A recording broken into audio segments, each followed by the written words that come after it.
بقيت على الحسن العبقى فالورد تضوع واعتنقا. السلام عليكم وعليكم ورحمة الله وبركاته. وعليكم السلام ورحمة الله وبركاته.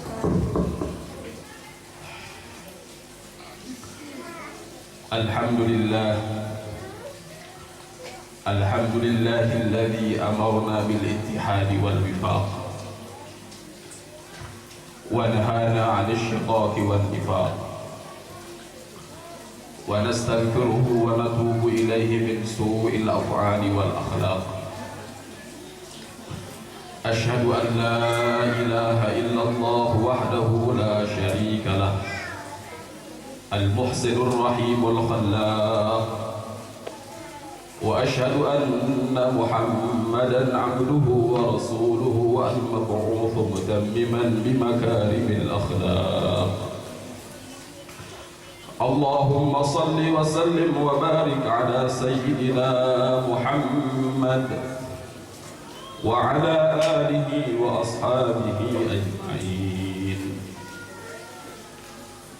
قال الله تعالى في القرآن الكريم: أعوذ بالله من الشيطان الرجيم، بسم الله الرحمن الرحيم. إنا نحن نزلنا الذكر وإنا له لحافظون. وقال أيضا: ولقد يسرنا القرآن للذكر فهل من مدكر.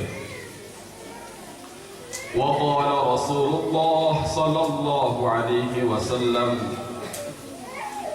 من قرأ القرآن وتعلم وعمل به ألبس والداه يوم القيامة تاجا من نور ضوءه مثل ضوء الشمس، ويكسى والداه حلتين لا تقوم لهما الدنيا فيقولان: بما كسينا هذا؟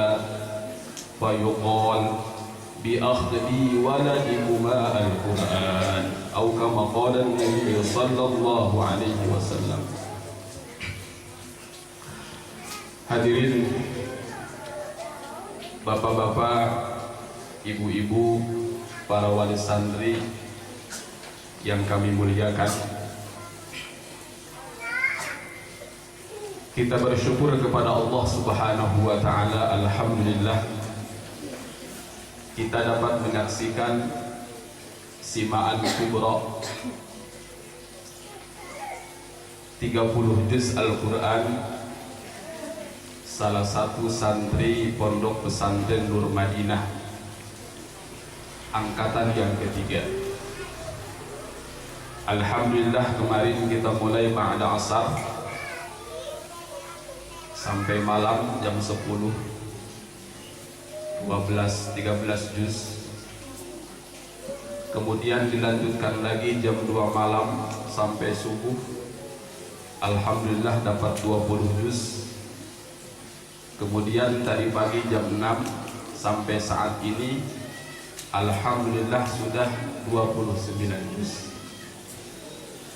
Dan sebentar lagi kita akan menyaksikan detik-detik, menit-menit juz yang terakhir yang akan dibacakan, yang merupakan puncak daripada acara ini. Maka kita berdoa kepada Allah Subhanahu wa Ta'ala, mudah-mudahan Ananda Wina ini yang insya Allah sebentar lagi akan menyelesaikan ujian yang terakhir di pondok kami. Maknanya, maksudnya ketika dia sudah menyelesaikan juz 30 ditutup dengan doa khatam, maka kami menganggap layak untuk kami berikan gelar sebagai al-mutahafidhah, orang yang sudah menyelesaikan 30 juz Al-Quran di pondok kami. Kita doakan mudah-mudahan acara ini berjalan dengan lancar sampai akhir, dipenuhi dengan keberkahan dan rahmat Allah Subhanahu wa taala. Amin ya rabbal alamin. Bapak-bapak, ibu-ibu yang dimuliakan oleh Allah Subhanahu wa taala, menjadi penghafal Al-Qur'an ini merupakan pilihan daripada Allah Subhanahu wa taala. Tidak peduli dia ini orang desa ataupun orang kota, orang miskin ataupun orang kaya. Kalau Allah Subhanahu wa taala takdirkan dia menjadi hafidz Quran, menjadi penghafal Al-Quran, maka insya Allah orang tersebut akan jadi. Jadi ukurannya bukan kecerdasan anak itu, ukurannya bukan umurnya anak itu, karena ternyata ketika Allah Subhanahu wa ta'ala sudah pilih orang tersebut menjadi penghafal Al-Quran, usia pun bukan menjadi halangan. Kami dengar di Arab Saudi kemarin ada nenek-nenek usia 60 tahun selesai menghafal Al-Quran. Bahkan ada yang 70 tahun selesai menghafal Al-Quran. Bahkan kemarin kami melihat satu video, ada anak yang keterbelakangan mental, kekurangan akalnya itu tidak normal. Tapi ketika Allah Subhanahu wa ta'ala pilih dia menjadi hafizul Quran, ternyata bisa juga dia menyelesaikan hafalannya 30 juz. Maka dalam satu ayat surat Al-Fatir, semoga saya tidak salah menyampaikan, ayat ke-32 kalau tidak salah. Di situ Allah Subhanahu wa taala menyampaikan kepada kita, "Tsumma awrathnal kitabal ladzina istafaina min ibadina faminhum zalimun li nafsihi wa minhum muqtasid wa minhum sabiqun bil khairati bi idznillah dzalika huwal fadlul kabir." Ada ulama yang menghubungkan ayat ini adalah ayat yang khusus kaitannya dengan para penghafal Quran. Jadi ada ulama yang menyampaikan ayat ini adalah ayat yang khusus Allah Subhanahu wa ta'ala berikan kepada para penghafal Quran. Dalam ayat ini Allah Subhanahu wa ta'ala menyampaikan, "Tsumma awrathnal kitab." Kemudian kami mewariskan Alkitab. Alkitab di sini maksudnya Al-Quran. Kepada siapa Allah Subhanahu wa ta'ala mewariskan Al-Quran ini? Alladzina istafaina, kepada orang-orang yang kami pilih, kata Allah. Jadi sekali lagi, hafidz Quran itu adalah pilihan Allah. Faminhum zalimun li nafsihi, maka nanti orang yang diwariskan Al-Quran itu ada yang zalim kepada dirinya. Ini adalah motivasi, kata para ulama, meskipun kita bergumul dosa, meskipun kita banyak maksiat, bukan berarti pintu tertutup untuk menghafalkan Al-Quran. Orang yang zalim kepada dirinya sendiri pun bisa untuk menghatamkan Al-Quran, bisa untuk menjadi hafizul Quran. Wa minhum muqtasid, ada juga orang yang pertengahan, kadang eling, kadang ingat. Wa minhum sabiqun bil khairati biiznillah, kemudian ada orang-orang yang bersegera kepada kebaikan biiznillah, dengan izin Allah Subhanahu wa ta'ala. Maka orang yang tiga tadi ini, yang Allah Subhanahu wa ta'ala telah wariskan Al-Quran kepada dia, Allah jadikan dia sebagai penghafal Al-Quran, maka Allah katakan dzalika huwal fadlul kabir, maka mereka itu mendapatkan kemuliaan, mendapatkan keutamaan, mendapatkan keagungan yang hebat daripada Allah Subhanahu wa Ta'ala. Maka ayat ini dilanjutkan, jannatu adni yadkhulunaha. Maka orang-orang yang hafal Al-Quran yang tadi sifatnya disebutkan oleh Allah itu, Allah Subhanahu wa Ta'ala akan berikan jannatu adn. Allah Subhanahu wa Ta'ala akan berikan surga yang khusus, yaitu surga adn. Yadkhulunaha, yang mana dia akan memasuki surga adn itu. Maka ulama menjelaskan lagi, ini adalah keistimewaan untuk penghafal Al-Quran. Meski Allah Subhanahu wa Ta'ala telah berikan kepada para penghafal Al-Quran jannatu adn, surga adn, yadkhulunaha, yang mana akan dimasuki oleh orang tersebut, maka masuknya pun dengan cara yang khusus. Surganya surga yang khusus, kemudian cara masuknya pun dengan cara yang khusus. Yuhallawna fiha min asawir. Allah Subhanahu wa Ta'ala akan hiasi para penghafal Al-Quran dengan gelang-gelang min dahabin wa lu'lu'a, daripada emas dan perak, daripada emas dan mutiara. Min dahabin wa lu'lu'a wa libasuhum, dan pakaian mereka pun fiha harir, diberikan pakaian-pakaian Jadi ini adalah keutamaan-keutamaan yang Allah Subhanahu wa Ta'ala akan berikan kepada para penghafal Al-Quran. Bahkan di dalam sebuah hadis Rasulullah sallallahu alaihi wasallam menyampaikan, man qara al-Quran, barang siapa yang membaca Al-Quran. Dijelaskan oleh ulama, man qara al-Quran di sini adalah barang siapa yang hafal Al-Quran. Wa ta'allama, kemudian orang tersebut mempelajari isi Al-Quran itu. Wa amila bihi, kemudian mengamalkan apa yang ada di dalam Al-Quranul Karim, maka ulbisa walidahu yaumal qiyamati tajan min nur, akan dipakaikan kedua orang tuanya taj, mahkota yang terbuat daripada cahaya. Dijelaskan lagi, dhau'uhu, sinarnya daripada cahaya mahkota tersebut, mithlu dhau'is syamsi, seperti cahaya matahari. Bahkan dalam hadis yang lain dijelaskan seperti matahari yang lebih terang daripada matahari yang berada di rumah-rumah kalian. Matahari yang begitu jauh mampu menyinari seluruh alam dunia ini. Bagaimana seandainya matahari itu ada di rumah kita? Sementara taj, mahkota yang diberikan kepada orang tua penghafal Al-Quran itu akan lebih terang lagi, lebih bersinar lagi daripada matahari yang berada di rumah kita.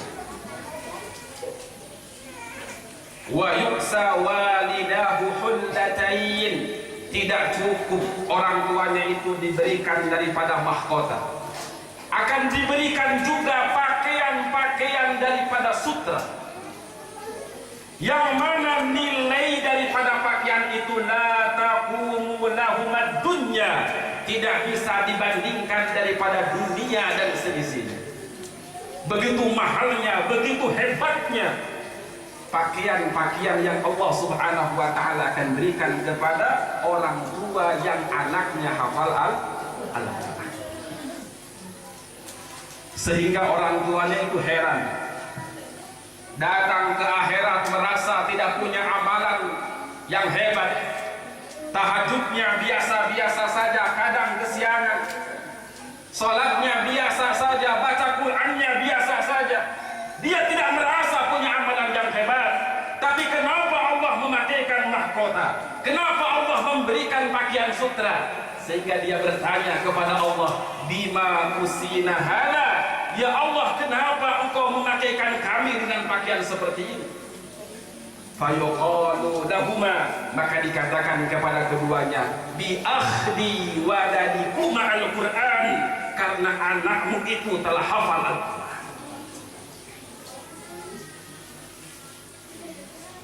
Dan itu akan Allah berikan di hadapan seluruh manusia. Dari mulai manusia zaman Nabi Adam sampai manusia yang terakhir, akan dipanggil nama kita. Kemudian akan dipakaikan mahkota, diberikan pakaian daripada sutra. Apakah kita tidak akan bangga? Maka dengan halaqah, dengan acara simaan Al-Quran, sengaja kami mengundang bapak-bapak, ibu-ibu, bahkan saya katakan wajib. Seluruh orang tua santri wajib hadir. Tidak ada alasan. Tapi ternyata masih juga ada yang punya alasan. Beberapa orang tidak hadir juga. Saya lebih baik tidak cukup makanannya, saking penuhnya tempat ini, daripada masih ada sisa makanan. Tapi mudah-mudahan cukup ya, jangan sampai ada yang tidak makan. Ini diantaranya untuk membangkitkan semangat kita. Di dunia saja sekarang kita melihat Anandawina ini, saya yakin di hati bapak-bapak, di hati ibu-ibu ini ada rasa kebanggaan dan ada rasa berandai-andai. Seandainya itu adalah anak kita, seandainya yang duduk itu adalah cucu kita, seandainya yang duduk itu adalah keluarga kita, betapa bangganya saya. Saya yakin seperti itu, ada perasaan seperti itu. Bagaimana kebanggaan yang nanti Allah akan berikan kepada kita di akhirat, akan lebih hebat lagi daripada kebanggaan yang kita rasakan pada saat itu.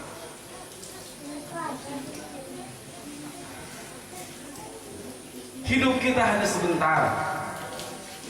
Nabi mengatakan, a'maru ummati baina 60 wa 70, umur umatku antara 60 tahun 70 tahun saja. Hari ini kita sibuk mencari kebanggaan yang sifatnya fana. Anak diarahkan bukan untuk menghafal Al-Quran. Kita harapkan anak kita nanti akan membangunkan rumah untuk kita, akan memberikan mobil untuk kita. Padahal kalaupun itu terjadi, hanya akan bisa kita nikmati dalam beberapa tahun saja. Tetapi ketika anak kita menjadi penghafal Al-Quran, meskipun mungkin di dunia dia tidak bisa memberikan mobil untuk kita, meskipun di dunia dia tidak bisa membuatkan rumah untuk kita, meskipun di dunia ini tidak bisa memberikan uang bulanan kepada kita, tapi kalau anak kita menjadi penghafal Al-Quran, maka nanti mereka akan memberikan kita satu kebanggaan, satu kehebatan, satu kenikmatan yang abadan abada khalidina fiha, yang selama-lamanya, yang tidak ada akhir. Insyaallah Pak. Jadi sekarang mulai semuanya mengarahkan anak-anaknya menjadi penghafal Quran.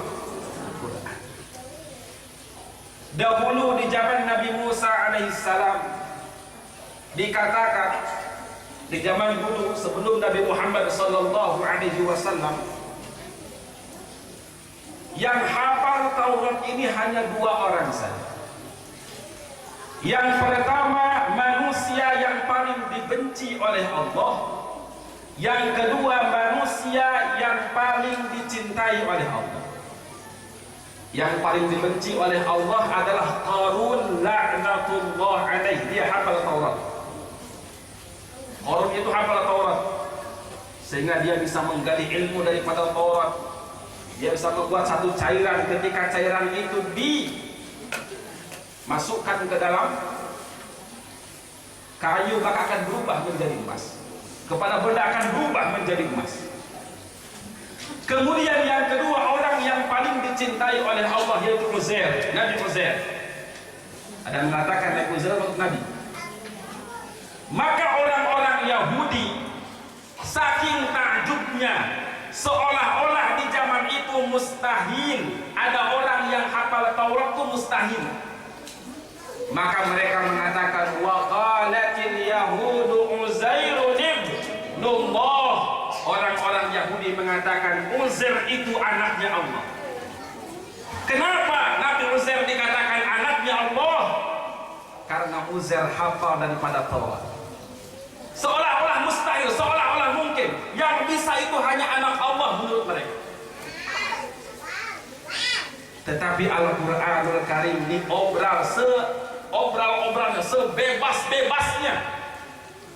Siapapun bisa untuk mengkhatamkan Al-Quran, siapapun bisa untuk menjadi hafid Quran. Insyaallah ya. Maka kami harapkan yang anak-anaknya sudah dititipkan ke kami, jangan dulu diambil sebelum selesai hafalan. Ini kadang saya suka aneh, Pak. Niatnya itu untuk menunggu jodoh atau apa di sini. Baru 2 juz, 3 juz datang, alhamdulillah kos dongkap, tenaga abdi. Saya bukan bapaknya, apa hak saya melarang? Tapi hati saya sesak, Pak. Hayang nenghel masa kasar. Karena maunya kita anak-anak yang sudah dititipkan di sini jangan sampai pulang sebelum menjadi hafid Quran, selesai Quran. Tapi yang datang ini punya mobil, yang datang ini punya motor yang paling mahal, rumahnya mewah. Jangan tertipu, Pak. Orang itu akan datang, jodohnya itu akan sesuai dengan kualitas anak kita. Kalau hari ini yang datang punya mobil, kalau dia sudah menjadi hafidh bukan mobil, punya kapal nanti. Karena beda. Sekarang baru hafal 2 juz saja sudah datang yang punya mobil. Bagaimana kalau sudah 30 juz? Jadi begitu Pak, harusnya berpikir seperti itu. Adik saya dia yang tadi menyimak itu, dulu banyak tawaran yang punya perusahaan ini katanya 40 biji dan segala macam. Apa dulu tetap.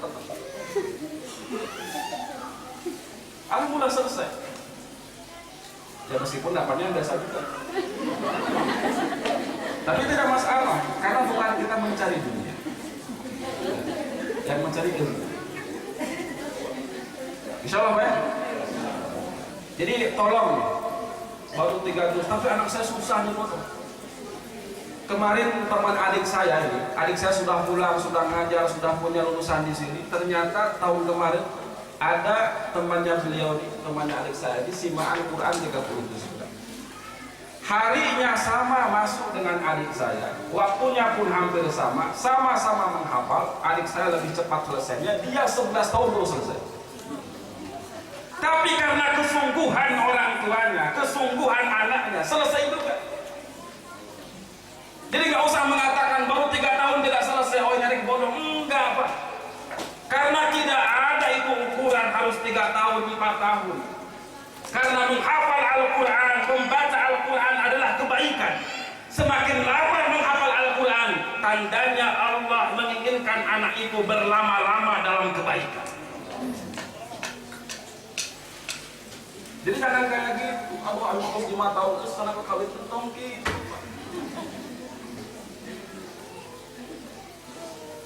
Insya Allah ya. Jadi harus kuat, azamnya harus kuat.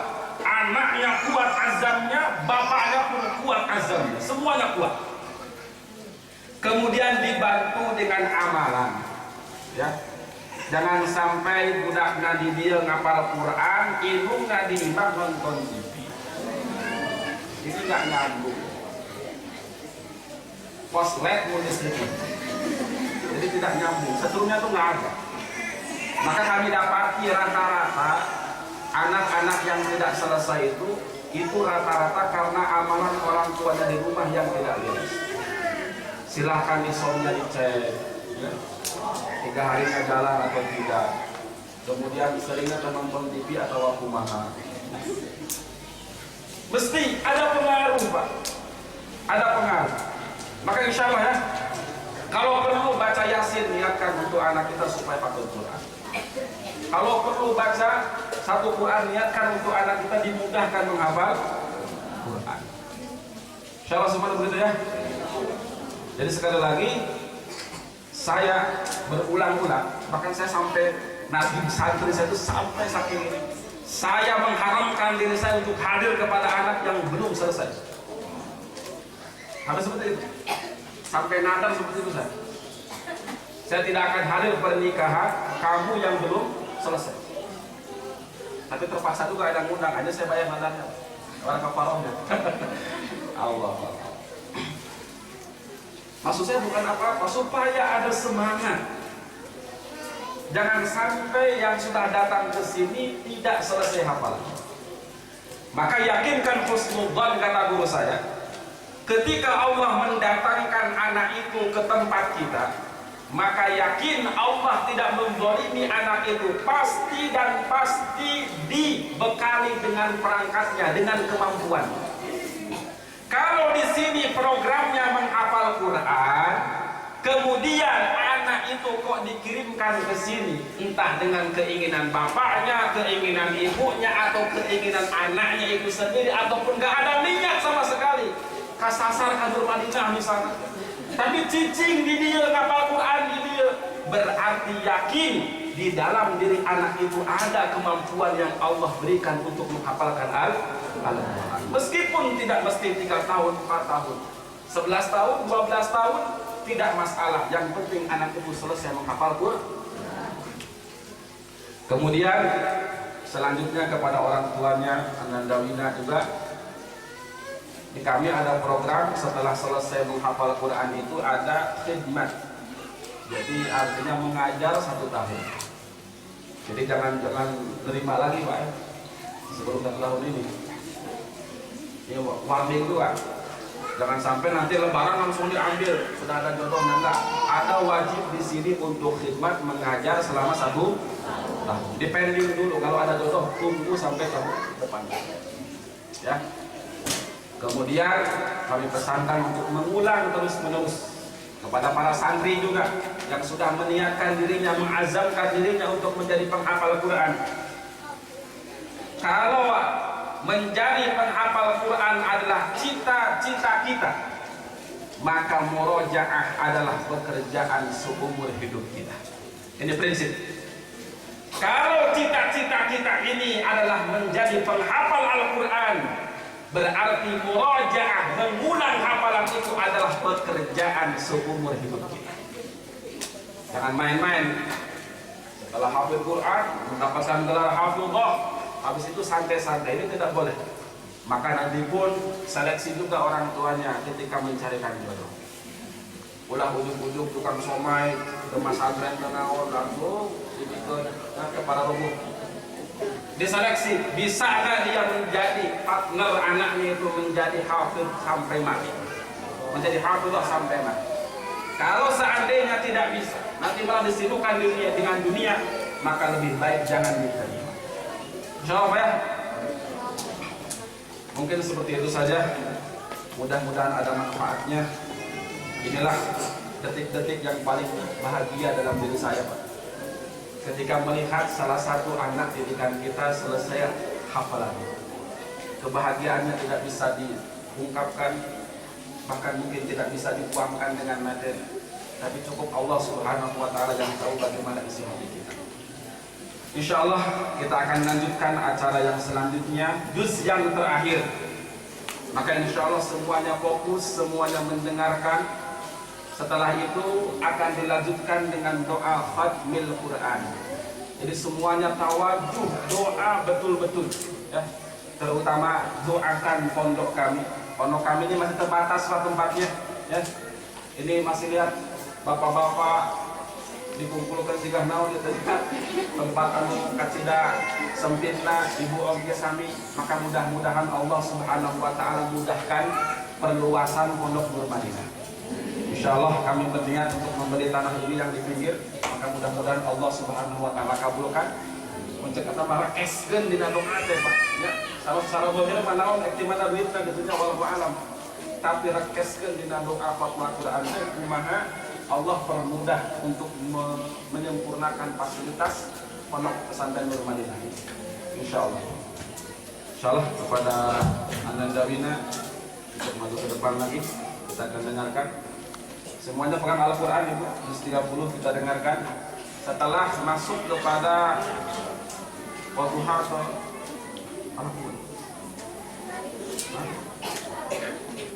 setelah masuk Al-Hakumut Takatsur, nanti kita baca bareng-bareng. Ya. Jadi setelah masuk Al-Hakumut Takatsur nanti baca bareng-bareng. Insyaallah. Kemudian nanti surah An-Nas, lalu lagi Fatihah, kemudian Alif Lam Mim, kemudian Ayatul Kursi, kemudian ditutup dengan surat ayat yang terakhir dalam surat Al-Baqarah. Kemudian langsung doa insyaallah.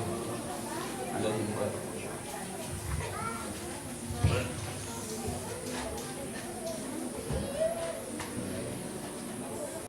أضفيت على الحسن العبقى فالورد تضوع واعتنقا حسن يا رب لنا الخلقا طهره فلا يحوي نزقا أضفيت على الحسن العبقى